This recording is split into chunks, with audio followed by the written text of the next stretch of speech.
Hello and welcome to Protocol's event on cryptocurrencies and institutional investors.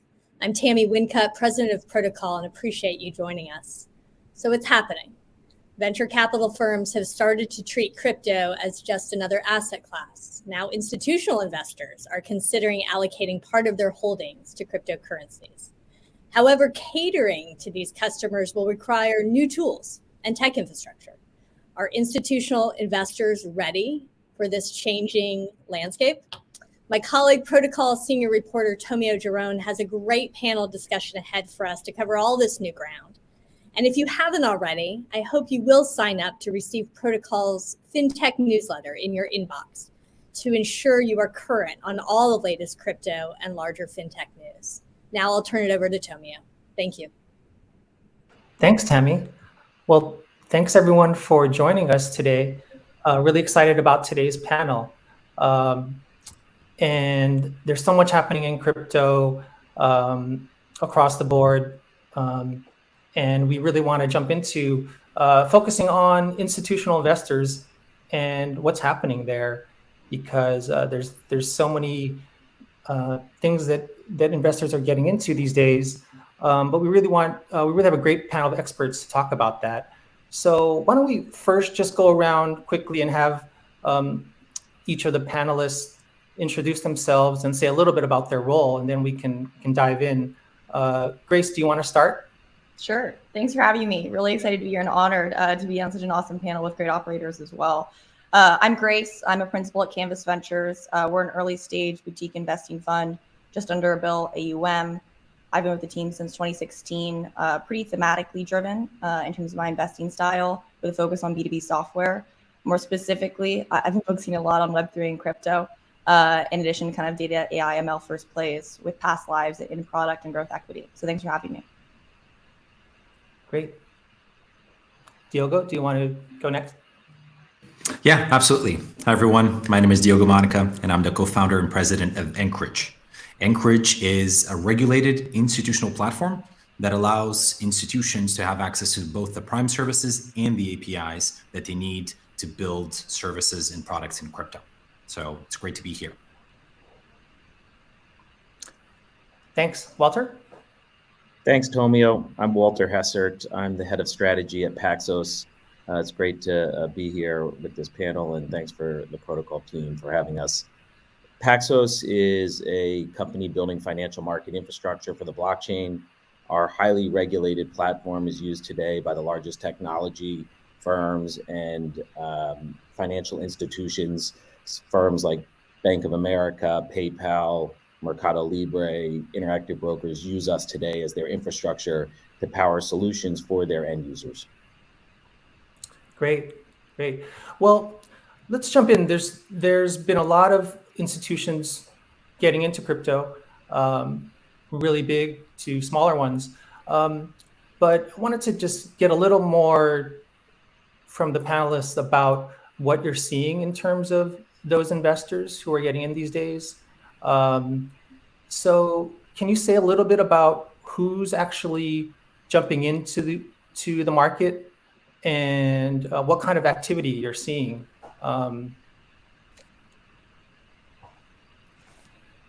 Sure. Diogo, do you want to start? Yeah, sure. Sounds good. I'll go first. So it's a very different market than it was 3 and 4 years ago.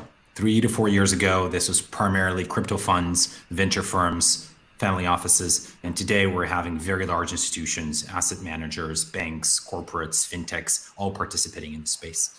What we see that all these institutions that in the last run-up became interested in the space are now finally getting to market with projects that they started back then, or they started during 2020 markets bull run. So it's been fascinating to see that crypto is not one thing. Crypto is multiple things. There's 15 different things around product market fit for crypto. We're talking about remittances, we're talking about stable coins and settlements, we can talk about security tokens, we can talk about NFTs, we can talk about the building blocks and the primitives of DeFi, we can talk about store value. So these are all different product market fits that crypto has. And there are institutions now playing in all of them and across all of them.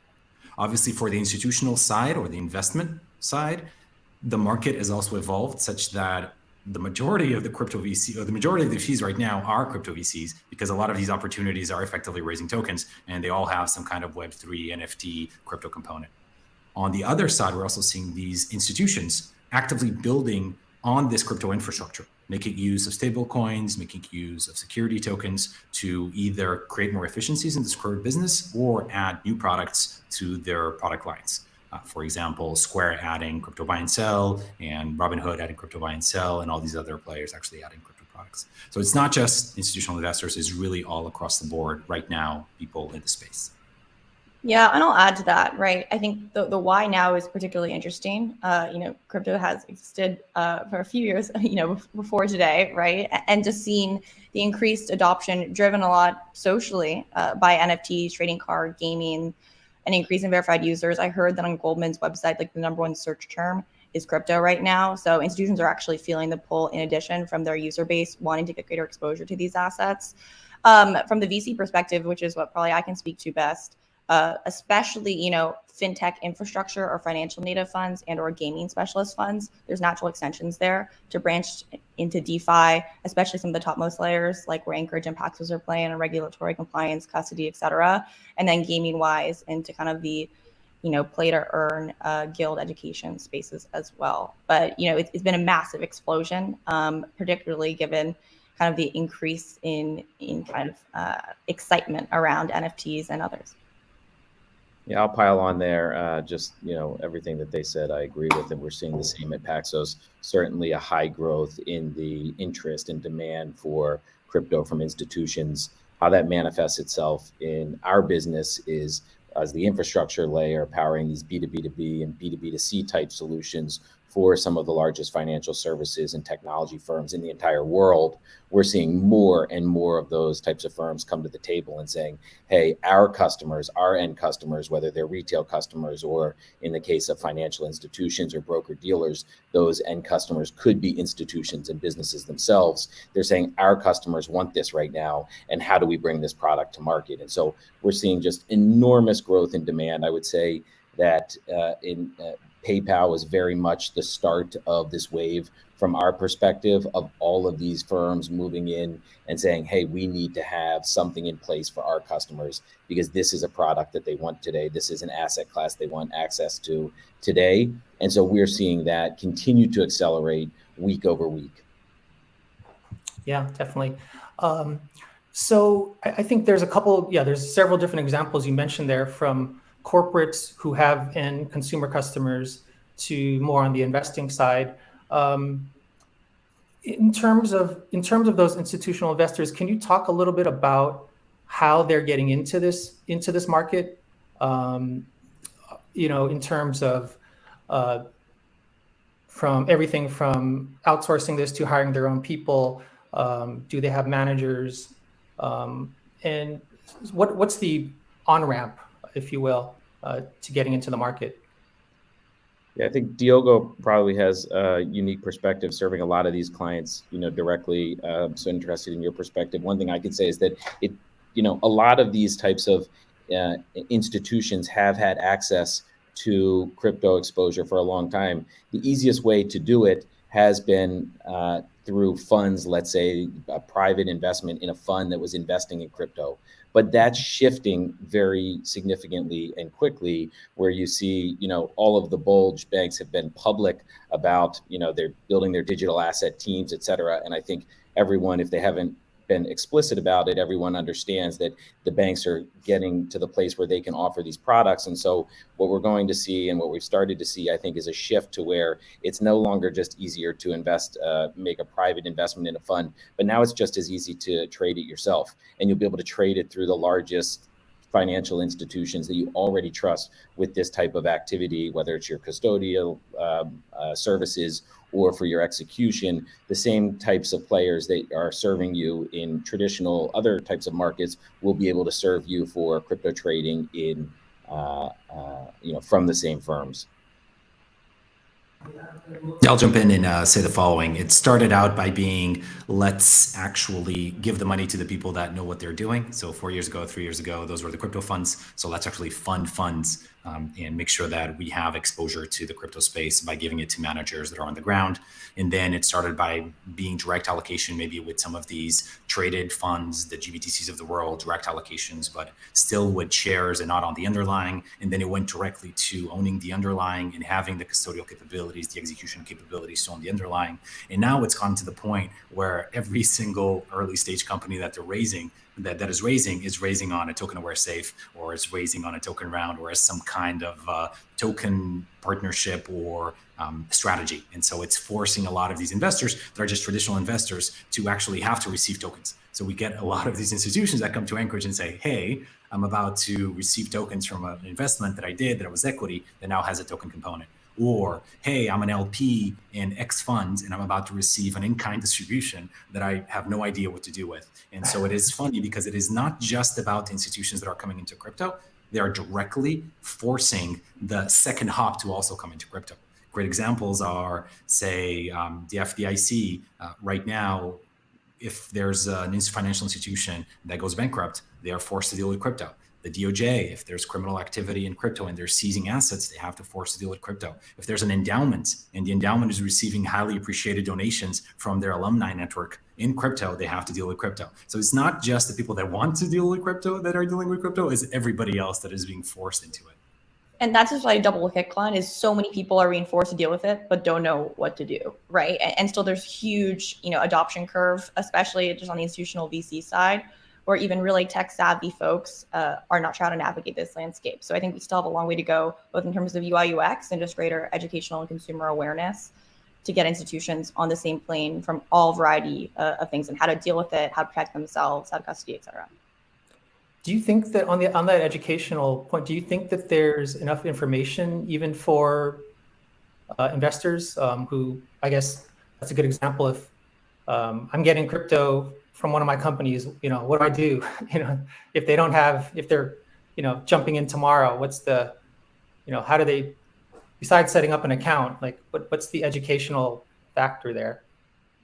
I don't think there is a really good path right now that's widely known. I mean, I'd be curious, maybe there's resources on Anchorage or Paxos' website that people can go mine. But right now, how I have gone into the space, and a lot of my friends specific to the VC side are just talking to other people who are smarter than the space and gathering resources that way.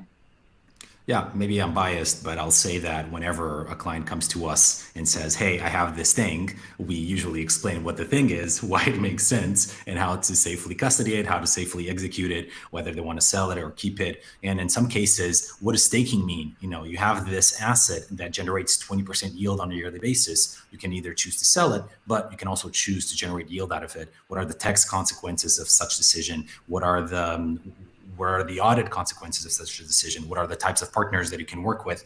And so we really give them just a full service, vertically integrated of, we are the platform that can take it on, but can also show you what your options are.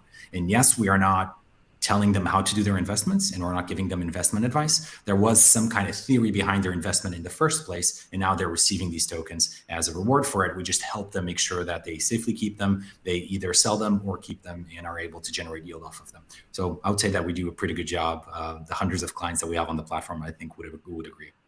Yeah, it's actually a great question, Tommy. I think that when you think about the stage of adoption that we're at, and this kind of mainstreamification that continues to happen and is fueling or is happening in parallel to the demand of the growing demand from institutional investors, we're at the stage where we passed maybe like the early stage, which was proof of concept, right? Or, we know the stable coins can be enormously valuable. We know that Bitcoin is actually a great store of value.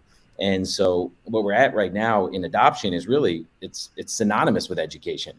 It's with education and access. And that's what's happening, I would say, at a better and better by firms like Anchorage, by firms like Paxos. At Paxos, I know that when we have these large clients that are coming into the space, they often come to the door saying, hey, we help us learn more about this, help us understand this better. What are some of your other clients doing? How should we be thinking about this?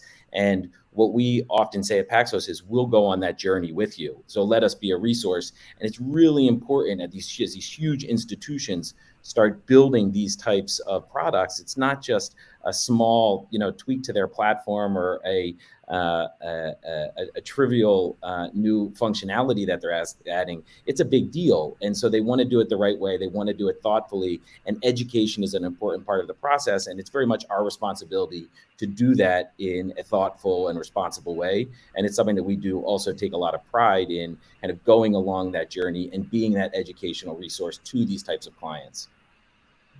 Yeah, definitely. Diogo, you talked about that sort of evolution from managed funds to perhaps investing directly. I wanted to ask you and the panelists about just what these institutional investors are actually investing in these days, and if that's evolving from just Bitcoin, Ethereum, altcoins, DeFi, NFTs. Do you see that sort of evolution or spread happening to other assets, or is it still fairly focused on a few? Yeah, I'll say that Bitcoin is still by large the biggest asset, of course, because it's been in market for so long, because it has been so well trotted. There's the one that has the most liquidity, the one that has the most technical solutions for custody, execution, et cetera, et cetera, et cetera. However, there's very few of our clients that actually only own Bitcoin.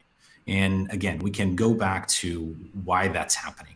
But from an investment perspective, people are definitely looking at these other assets as the highest potential assets.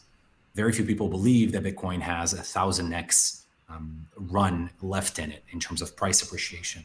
But if you look at a Solana, or if you look at one of these new assets and you realize that you could have had 1,000x in the past 3 years, then all of a sudden you are heavily incentivized to go look for these new projects as the source of your fund returns. And so that is already actively happening. So I would say it's barbell. If you are an investor and you're looking for very high appreciation, then you're going towards a bleeding edge, investing in new networks, privacy networks, investing in DeFi protocols at day zero. So you are doing early stage investments to make sure that you reap as much of the upside as possible. On the other side, if you are a very traditional financial institutional investor, on our platform, we have endowments, we have sovereign wealth funds. Those are a little bit slower in terms of adoption, but even those have moved past Bitcoin. And part of the idea there is that once you do have a partner that does custody, does execution, does staking, does governance, is regulated, then all of a sudden it becomes very easy. It's very hard to go from 0 to 1, from 0 to Bitcoin. But once you go from 0 to Bitcoin, it's very easy for you to go from Bitcoin to Ethereum, then from Ethereum to everything else. Because the partner that you have, hopefully the partner that you have, already supports these hundreds of assets, and thus allows you to not have the platform dictate the investment strategy of the clients. So that's what I see. People get comfortable with one asset and then very quickly move on from that asset, either because they want to do capital preservation and they believe in Ethereum also as a capital preservation asset, or because they want higher returns, and so they go to support networks on seed stage that are up and coming. Yeah, I think Diogo really covered. I think that's right. I would say maybe at a high level, just to think about it, in the early days, it was very much Bitcoin maximalist versus the rest of the world. It was like Bitcoin or bust, and so that is a natural place. And given kind of the other dynamics of the asset and the size of it, where institutions originally focused and still a majority of their assets sit. And if you look at all of the solutions that we power as infrastructure for our clients to power these solutions for their end users, many of them are still starting with, hey, let's just start with Bitcoin, or let's start with Bitcoin and Ethereum, and then we expand to others. And I think that, the institutions started to see all of the people developing on Ethereum. They started to understand what that means. And so, there started to be an interest in investing in Ethereum. And I think over time here, these different protocols start to look more like stocks, and institutions can start to value them or develop a belief of what that protocol can deliver. So today, most of the exposure is still Bitcoin and Ethereum, but you have other L1s that are like Ethereum that might scale better, like Solana, of course, is a great example where you're starting to see a real desire for exposure as well. Yeah, I mean, the only thing I'd add is just diversification increasingly, right, across stable coins, more exotics, et cetera, has been kind of the name of the game, especially as people are seeing, you know, much more real and realized returns in terms of APY versus US like 10-year treasuries, for example, right? Like an average stable coin that's like low risk is like 2 to 12%-ish, right? You can get an exotic coin with over 250% APY return. I'm yield farming in a few that are 50% APY, right? And so this, the realized value is increasing. That inclination towards diversification of assets as well, beyond just crypto, traditional ones like Bitcoin and Ethereum. Yeah, and to Grace's point, I'll just point out that that has very much replaced the crawl and the crawl, walk, run that was crypto. The crawl used to be take a position out of your balance sheet into Bitcoin for capital preservation. Now the crawl is wire Anchorage US dollars so we can generate 7 to 9% a year on your cash. And the only thing you need to be comfortable with is the fact that there's collateral that is crypto collateral. And we do the custody, we do the monitoring, we do the automatic liquidation. That's what you have to be comfortable with. Not exposing yourself to the volatility, not exposing yourself to asset risk or protocol risk, but exposing yourself to Bitcoin as collateral, which, by the way, Bitcoin is fantastic collateral. Trades 24/7, highly liquid market. And so it's a fantastic way to get exposure. So that has been the crawl. And that has really gotten popular in the past 12 to 18 months. And it's one of the fastest areas of growth of our business is wire us dollars. We'll wire some more dollars back. Yeah, for sure. We talked a little bit we touched on altcoins, and to the extent that some of these investors are trading, maybe they're just, like you said, sending it to Anchorage or Paxos and holding it. But I wanted to ask you about gas fees and throughput. And, there's been a lot of talk about layer 1 versus layer 2. I think we talked about this a little, Grace. Is there a move to considering some of those other assets because of those high fees or issues with especially Ethereum these days? I mean, yeah, right. It's a key consideration. Gas fees are exorbitantly expensive, right? And there's a movement to believe, especially as we get to Q1, Q2, 2022, and more transition to layer 2, there'll be, an interesting decrease of that. But it's a key consideration to take in any trading decision right now. And so gas fees are massively expensive. And so it actually does encourage you to trade in larger amounts and or, in a slightly more regulated way than just, a few $100 now and then, given the exorbitant gas fees, especially if you're swapping different coins and such. Yeah, I think that the gas fees are certainly leave a lot to be desired at the moment. At the end of the day, the trading of this asset is really trading in many ways the value of the network and the future value of the network. And the network should be more than just the trading of those assets. Certainly, I think everyone here on this panel believes it will be. One of those exciting use cases would be payments for goods and services types of use cases. And that's just not something today that's possible using, let's say, Ethereum, for example. But you start to utilize Solana, for example, or other high throughput blockchains, and you can actually start to solve for that in a meaningful way. So today we power for MasterCard the infrastructure for the settlement of stable coins into their network.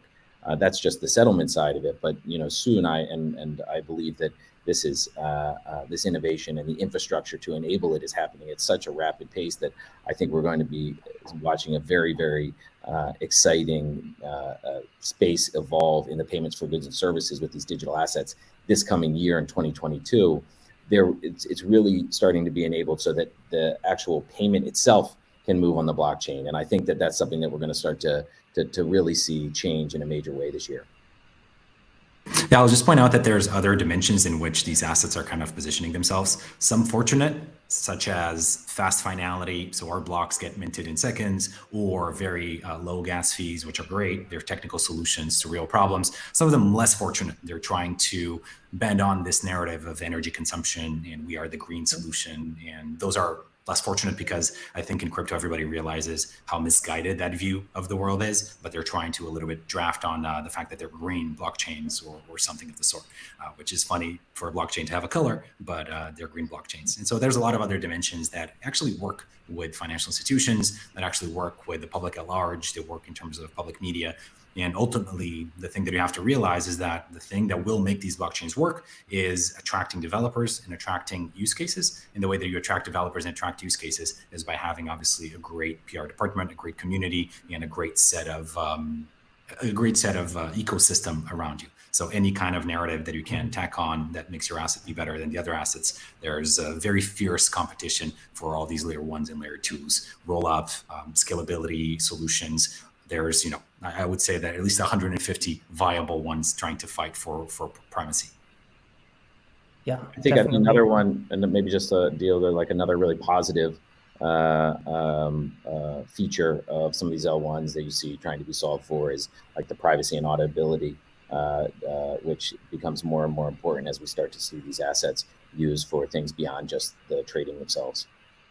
Yeah, and I'll add one thing, which is, more philosophically, one of the reasons why crypto is succeeding and why this space is moving so fast is because the pace of iteration is effectively unbounded. The iteration is infinite. The amount of money being poured into the space is effectively looks like it's infinite. And the amount of talent coming to the space is unfortunately finite. However, it is incredibly, incredibly large in terms of numbers pulling in. And if you have incredible talent, lots of money, and ethos of actually iteration and getting as fast as possible with something to market that works really well and finds a real product market fit, this is part of the reason why this is such an exciting space and why all of the investors are coming to crypto in Web3, because this is where the innovation is at.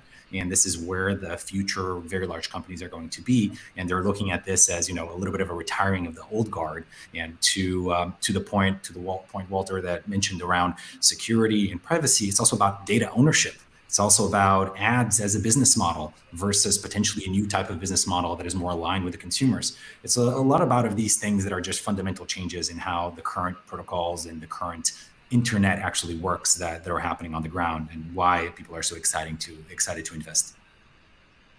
Yeah, on that point on privacy, security, and kind of auditability, it kind of touches back on the education question. But do you think there's adequate research now these days? If you think of these coins as stocks, is there research, or are the banks now going to roll out research on individual protocols, or what do you see on that level? I see it coming really quickly. I see some of the banks starting to do it, setting up teams that are just dedicated now to digital assets.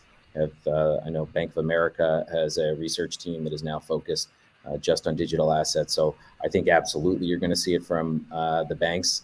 And you're also going to see it from new companies that start up, to Diogo's point of the decentralized nature of the innovation and the innovation cycles here. We're going to see types of data companies, not just going to have to come from banks. It's going to come from a whole bunch of different types of companies in really meaningful ways. And I think that's actually a really exciting area of innovation as well. Yeah, I just add that it's important to develop your own framework here as an institution or as a VC or whoever you are, as you invest in either different companies, different tokens, et cetera, and having that framework, diving deeper into the project, the backers, the founders, the white paper, et cetera, and really doing your own research is still very important here, just as if you were investing in a stock and having an educated thesis, hopefully, into why you think that asset will appreciate over time. And there's some specific things like seeing the market cap, for example, of a token relative to Ethereum, or the ratio of circulating supply of the tokens today versus total available supply, and specific things that I think will become more widely known and educated, in part due to the work of Anchorage, some of the banks, Paxos, et cetera, getting the word out there. Yeah, I also want to mention that education is not just about the investors. In fact, a big portion of education is with the regulators, especially if we talk about privacy and we talk about anonymity and if we talk about some of these aspects of these protocols. There's constant communication that needs to be had with the regulators, something that we've been doing for the past 4 years since inception of the company, really walking them through what these technologies are, why they're special, why they're new, where are the risks, where are the advantages, and obviously finding common ground with the current regulation and pointing out where the current regulation might not be sufficient and where we might actually need new regulation. So that's a huge, huge component of education, is the education of the regulators. Definitely. And Diogo, I did want to ask about regulation anyway. Do institutional investors have concerns in terms of, hey, I want to invest in crypto, but I'm worried about the regulatory risk, not just the fact that obviously you talk to them, but new laws, Gary Gensler, whatever could be coming down the pike. What are you seeing there in terms of those concerns? So again, there's many constituents in crypto. We can focus on investors for a little bit, but even on the investors, there's many different types of regulatory risk. In the beginning, there was risk around custody, just basic things around, does this partner meet qualified custodian status, yes or no, such that I can actually invest. And there's these laws that force RIAs, at least within the United States, to custody with a third-party qualified custodian. So in the beginning, there was just some uncertainty around, can I even hold this asset or not? I think we're past those types of basic components. We're also past the liquidity, some of the liquidity questions. Can I execute this? Can I actually get in and out of large positions of these assets, yes or no? So some of these have already been solved. But again, I'll point out that crypto is not one thing. Crypto is not Bitcoin. Crypto is not Ethereum. It is multiple 15 different things that have all of them different regulatory aspects and different degrees of gray area in terms of how clear the law and the regulation is around them. Stable coins, that's one bucket. You can talk about security tokens as another bucket. You can talk about these commodities that are store of value as another bucket. You can talk about the building blocks of DeFi as another bucket. Every single one of these buckets, we could talk about it specifically about where there's regulatory clarity, where there's lack of regulatory clarity, where the industry has already made so much progress to make these institutions be comfortable with it, and where the industry needs to make more progress so that institutions are comfortable with investing. In general, institutions were worried about custody. They're no longer worried about us. Liquidity, they're no longer worried about it. They were worried about qualified custody status. They're not really worried about it. Now there's some questions around these headwinds, which there are headwinds in the United States around the regulators taking a look at these stable coins, the regulators taking a look at DeFi, the regulators being very concerned about things like travel rule and meeting the travel rule that has an equivalent in traditional financial world, for which cryptocurrencies just don't cleanly fit into those kinds of issues. And then we have the industry solving those problems. Some decentralized solutions for it, some centralized solutions for it, some just regulatory solutions for it, working groups to try to solve them. I do think that the investors look at it as a potential source of risk, but they have seen the past 13 years of cryptocurrencies. They have seen the industry move past these goalposts in a very progressive manner, in a very methodical and constant manner. And so I don't think they're afraid. They definitely see it as a risk, and they calculate it into their investment thesis of whether something has regulatory risk or doesn't have regulatory risk before they invest. But I would say we made so much progress so far, and it's actually incredibly surprising. If you look at it 4 years ago, when we started Anchorage, if you had told me that we would have an OCC federally chartered bank custodying crypto assets, an OCC federally chartered crypto bank custodying a CryptoPunk for Visa. Digital art, that is kind of a crazy concept. Maybe CryptoPunks were a crazy concept 4 years ago even, but the fact that there's a large corporate, one of the largest in the world, holding a CryptoPunk on a federally chartered crypto bank, that's kind of an insane concept itself. So we've come so far, and so many of these things have already been solved. And there's obviously still a lot more to solve. Yeah, one comment I just make, kudos to both Anchorage and Paxos. I think they're two great case studies for the industry on companies that have received trust charters, have done a great job working with regulators. There's other options of companies in the space that maybe haven't done quite the same. And so I think we're going to continue to see more of that as folks dive in. I think two things to point out. One is that regulations are different in every country. And in fact, in the US, there's different across different states as well. And so I think in order to invest more in this space, you just have to be aware of that and understand that, it can easily shift between geo or location, depending on, new regulatory action that comes out of the US or Canada or Europe, et cetera. Also that just DeFi is decentralized and it's hard to regulate in a single jurisdiction in general, right? So I think that's another important piece to point out. But I think exactly what Diogo said, right? A ton of really exciting progress has been made. The US recognizes cryptocurrency as an asset. They view tokens as a security. And so there's a lot of exciting steps although a lot more regulation will probably still be down the pipe to come. The headline here is crypto isn't going to go away. It probably will just have increased regulatory framework over time, which will probably just make it safer and potentially easier for more investors to get involved that may not have the know-how or knowledge to do so right now. Yeah, I think it's both great points. I mean, we have Paxos was founded in 2012, and we have been working hand in hand with regulators at all different levels since then for nearly a decade now. And we have, really proud to have set up what is one of the most regulated platforms in the digital asset space, with a New York trust, a federal trust bank from the OCC, a no action letter from the SEC pursuing other license there. So really a lot of heavy regulation and licenses have gone into this, and it does matter. I would say it matters in a really big way. So not to make light of the accomplishments of Diogo and his team, or all of the work that we've done at Paxos over the last decade, because it goes a really long way. And I think that when you see these huge firms coming into the space, the largest firms in the world, there's a whole bunch of different companies out there that can provide the technology solutions. But in financial services, platforms are regulated. That's what financial market infrastructure is a highly regulated platform. And so it's been really an important value proposition, important distinction for our platform when we're out there talking with these clients. And I would say it's one of the most important things. It's just that we've gotten to a point where a lot of the boxes are checked. Now, it's important to mention that, per Diogo's comment, of these are all, can be different in the market. This is not all the same to everyone. The clients are not all the same either. There are different flavors of what they need and how their regulators are kind of allowing them to move into the digital asset space. You could have a global fintech with just operating off of, from a US perspective, on just MTLs. You could have a large FINRA regulated broker dealer. You could have a Fed regulated bank. And these are all very, very different stakeholders that you have to work closely with to bring these products to market. And Paxos has all of those types of clients today. And so I would say that it is really important, and there's a lot of work still to be done, because it's not just how we're regulated as a firm, but it's also about how the partners are regulated. And that requires close collaboration and education, not of the partners, but beyond that, again, to the regulators.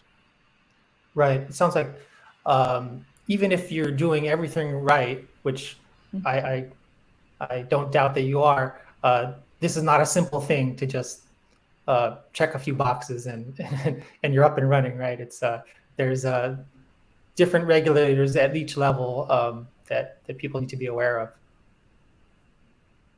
of. Absolutely. Yeah, it's all part of the education that's happening right now in the market. And I know at Paxos, we feel like, as a major player in the, an infrastructure provider in the space, that it's a responsibility that we have to be able to provide this type of education to the regulators, because ultimately what we want as a firm, and what we frankly think that the whole market wants, what we know our clients are asking for, is clarity, consistency, and certainty in that regulation.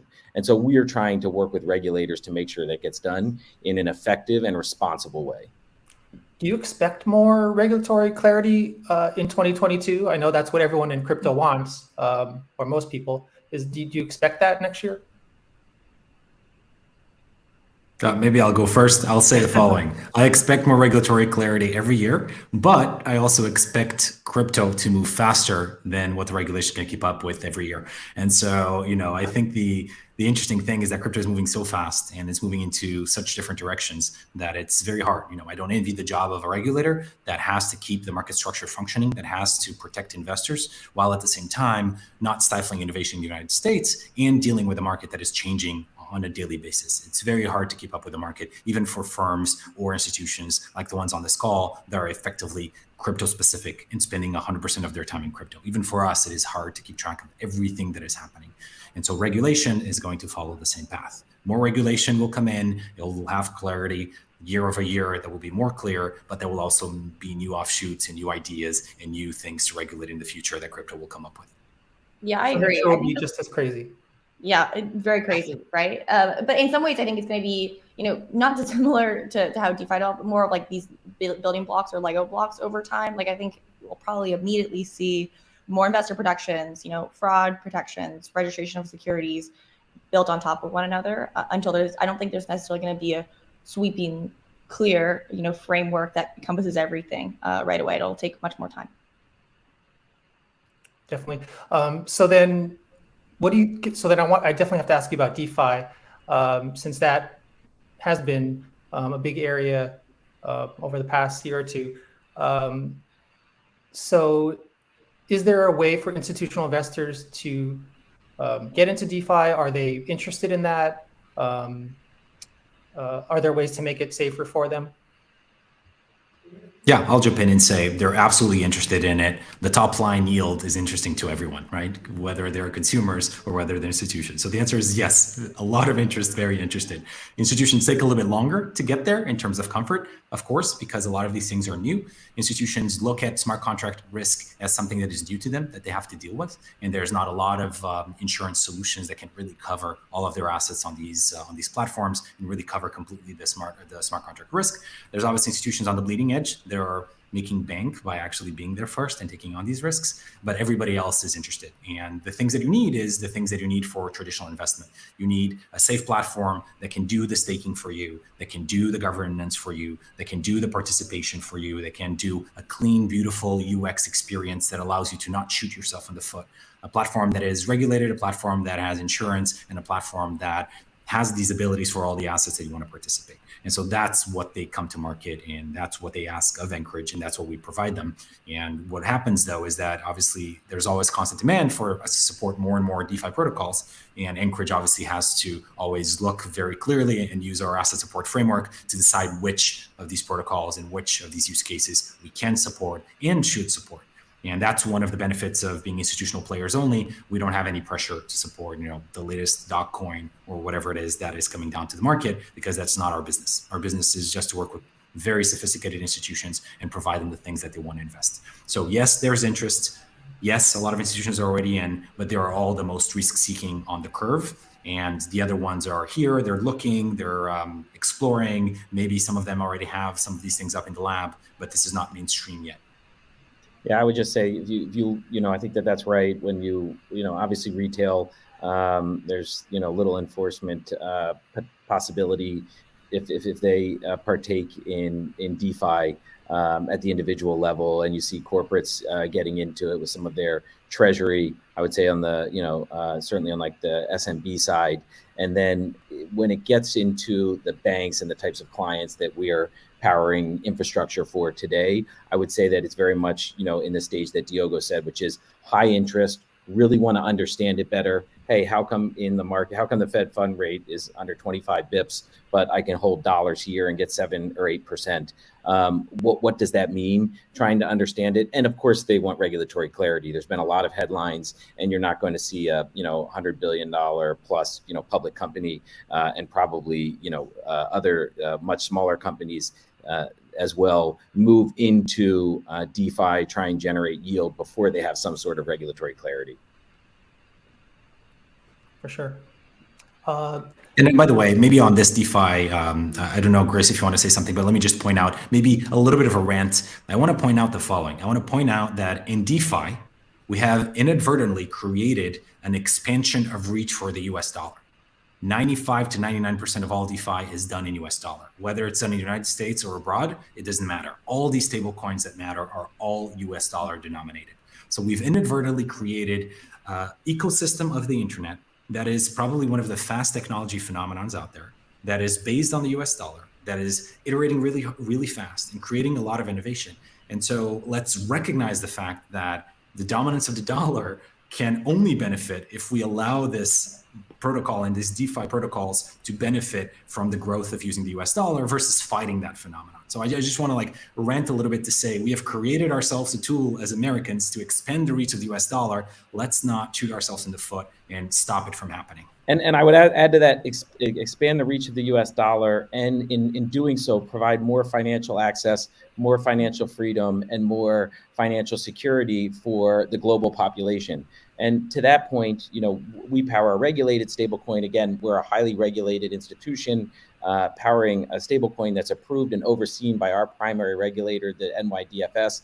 That was just launched last week into the largest e-commerce company in Latin America, Mercado Libre.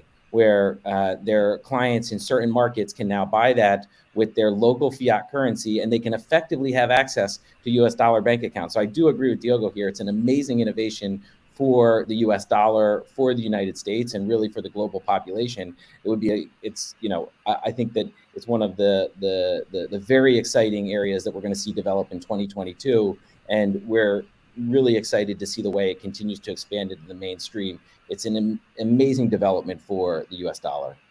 And just one thing I'd add is the growing maturity of the DeFi ecosystem and the pipes and the growth of custody, identity, regulatory that has developed is one of the reasons why I'm extremely bullish on crypto going from an investment perspective.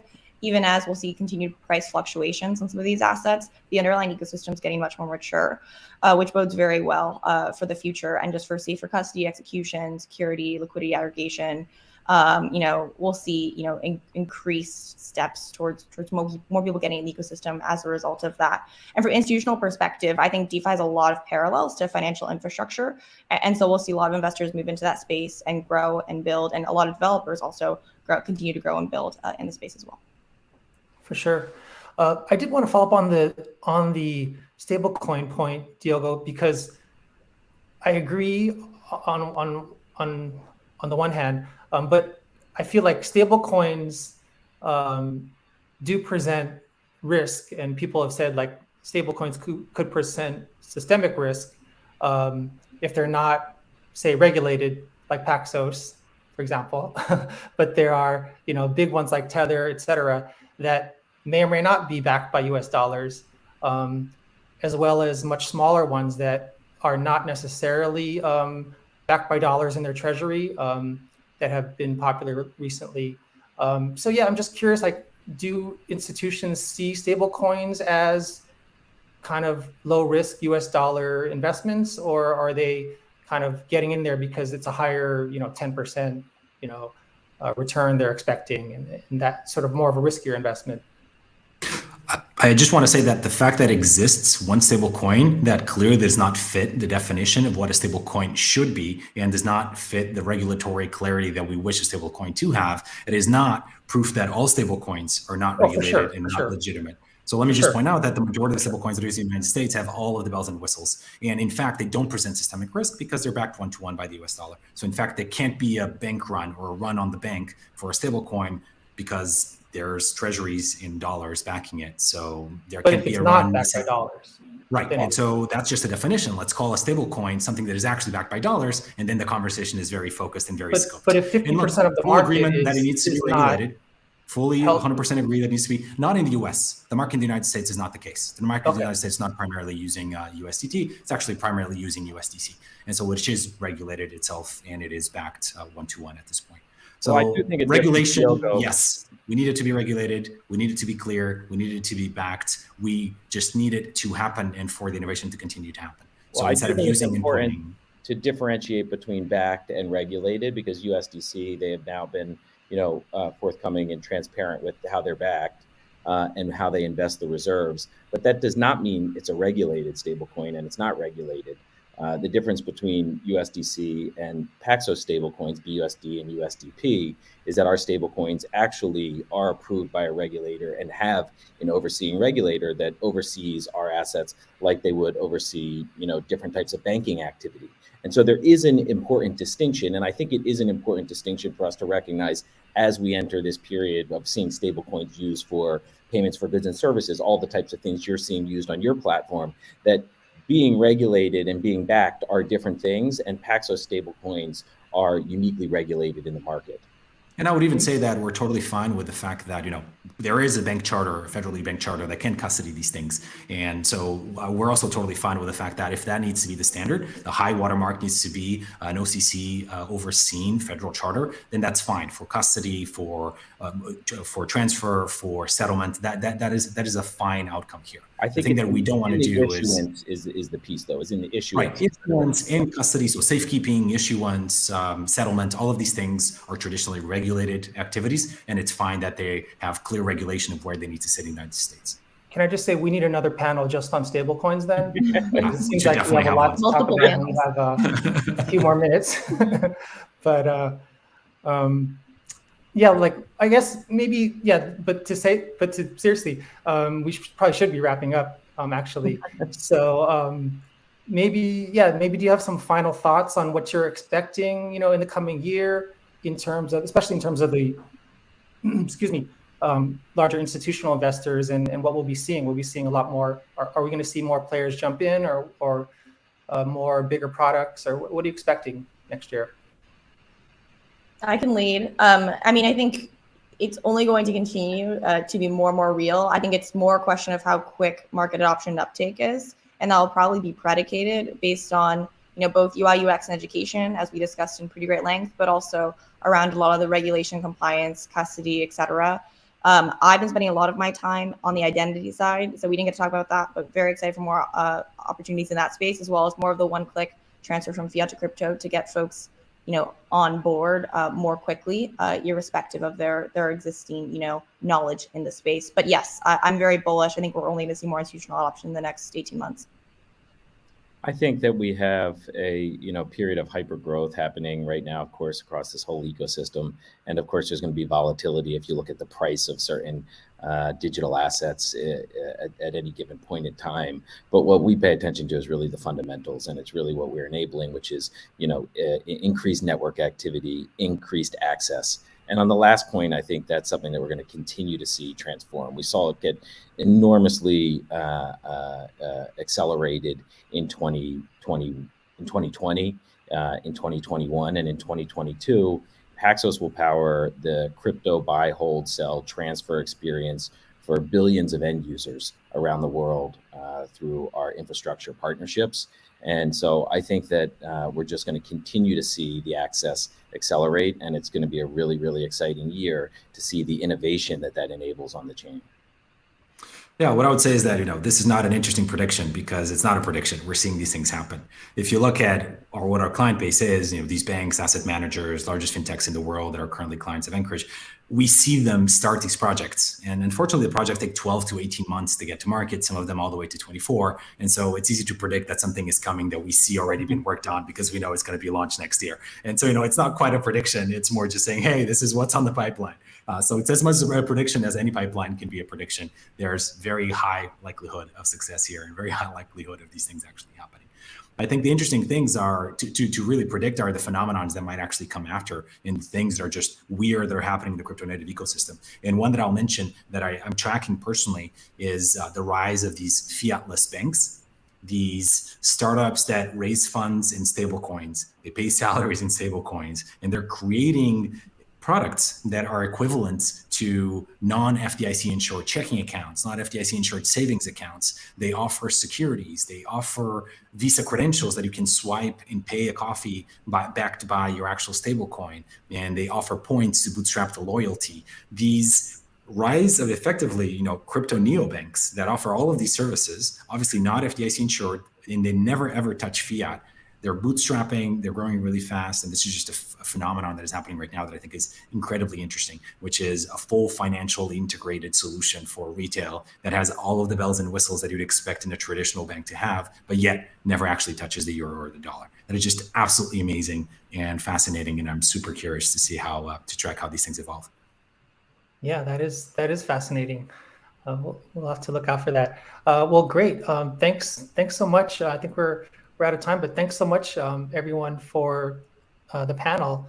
It's been super interesting and a great conversation. Thanks for doing this. Thank you for having us. Thanks so much. Bye.